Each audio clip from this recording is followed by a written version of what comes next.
Shalom, shalom bien-aimés, c'est encore le frère Alphonse, votre frère en Christ.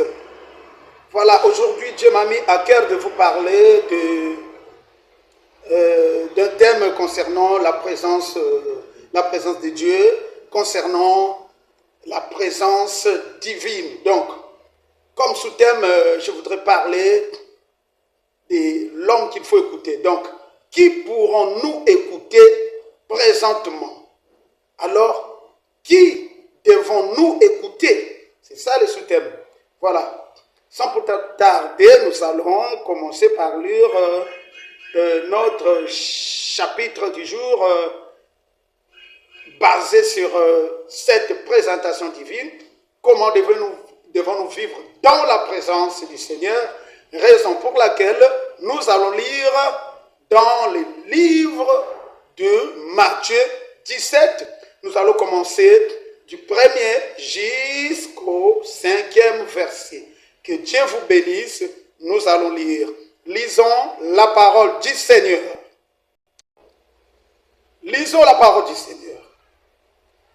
Nous lisons dans le livre de Matthieu 17, verset 1 jusqu'à 5. 6 jours après, Jésus prit avec lui Pierre, Jacques et Jean, son frère, et il les conduisit à l'écart d'une haute montagne. Il fut transfiguré devant eux. Son visage resplendit comme le soleil, et ses vêtements devinrent blancs comme la lumière.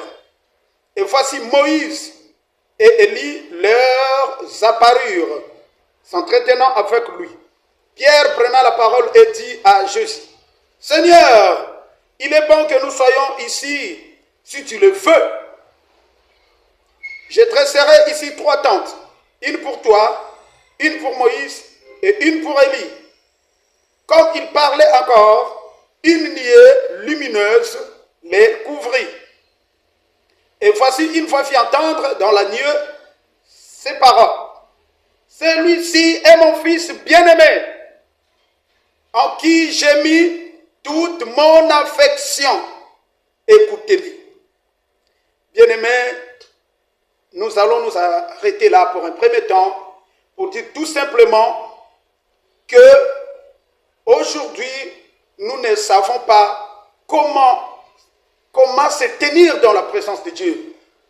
Parce qu'aujourd'hui, nous glorifions Dieu avec notre orgueil, avec notre esprit charnel.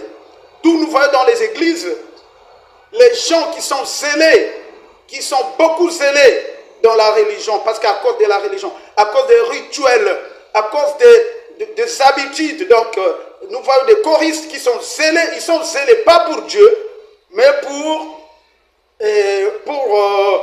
se glorifier, voilà. Or, aujourd'hui, par exemple, le dimanche, c'est tout le monde qui devait adorer, parce que la Bible ne déclare pas qu'il y avait des adorateurs spéciaux dans la chambre haute. C'est tout le monde qui était adorateur. Donc, quand il faut adorer Dieu, c'est tout le monde qui devait danser, c'est tout le monde qui devait chanter, c'est tout le monde qui devait être dans la présence de Dieu. Mais aujourd'hui, nous ne sommes pas zélés dans la parole de Dieu, mais nous sommes zélés dans nos habitudes, dans nos religions. Or, la religion n'est qu'une philosophie de l'homme, n'est qu'un règlement intérieur d'une société, n'est qu'une idéologie inventée, créée, façonnée de toutes pièces par un individu. Donc, nous devrions être zélés dans l'amour de Dieu, l'amour du prochain. Nous voyons aujourd'hui des gens qui sont à l'église, qui se glorifient, qui ne savent pas qui devons-nous glorifier. C'est le Seigneur qui doit être élevé, qui doit être élevé. Regardez vous-même l'apôtre Pierre qui est sur la montagne, qui est dans la présence de Dieu, sur la montagne de transfiguration. Mais il voit Moïse, il voit Élie à côté de notre Seigneur Jésus-Christ. Oh, dans cette joie, dans cette splendeur, il dit: moi, j'aimerais bien construire des temples, des tentes, je dis bien des tentes, donc des maisons, une maison pour le prophète Élie, une maison pour Moïse, une maison pour le Seigneur. Alors regardez comment il s'oublie lui-même. Il s'oublie Donc il s'oublie, il est dans l'oubliette. Il ne comprend pas que lui aussi, il devait habiter avec Jacques dans une maison. Mais il ne parle pas de lui-même. Il parle de notre Seigneur Jésus-Christ. Il parle de Moïse. Il parle de lui qui devait construire des tentes, pardon. Il devait construire des temples pour les prophètes Élie et pour Moïse et pour le Seigneur Jésus-Christ. Mais il s'oublie lui-même qu'il était accompagné de leur frère Jacques, qui devait aussi habiter dehors. Regarde, donc il devait habiter dehors. Parce que quand tu construis des maisons pour les autres, donc toi-même, tu seras sous la pluie dehors. Mais il s'humiliait. Regardez un peu cette humiliation. Donc c'est l'humilité qui doit nous animer quand nous sommes dans la présence de Dieu, dans nos églises. Si réellement nous étions dans la présence de Dieu, nous devrions nous comporter comme l'apôtre Pierre. Nous devrions nous oublier. Pendant qu'il faut danser pour le Seigneur, on devait même mouiller nos vestes, rouler comme David. Et regardez, Moïse qui était un roi, mais dans la présence du Seigneur, il dansait, il louait, il s'oubliait, il était dans l'oubliette de la royauté. Il ne savait plus qu'il était le roi. Mais alors, pour glorifier son Dieu, il devait s'humilier parce qu'il savait que s'il était roi, c'est parce que Dieu l'avait élevé. S'il était grand prêtre, c'est parce que Dieu l'avait élevé à ce niveau-là. Donc, mais nous aujourd'hui, nous nous élevons nous-mêmes. Nous nous élevons, nous ne élevons pas Dieu. Et nous devons laisser Dieu faire les choses, Dieu nous élever. Maintenant, la condition pour nous élever, nous devons être humbles. C'est l'humilité qui doit précéder la gloire. Le Seigneur Jésus a été élevé jusqu'au plus haut niveau. Tout a été donné à lui. Tout pouvoir lui a été donné. Pourquoi? Tout simplement parce qu'il était humble.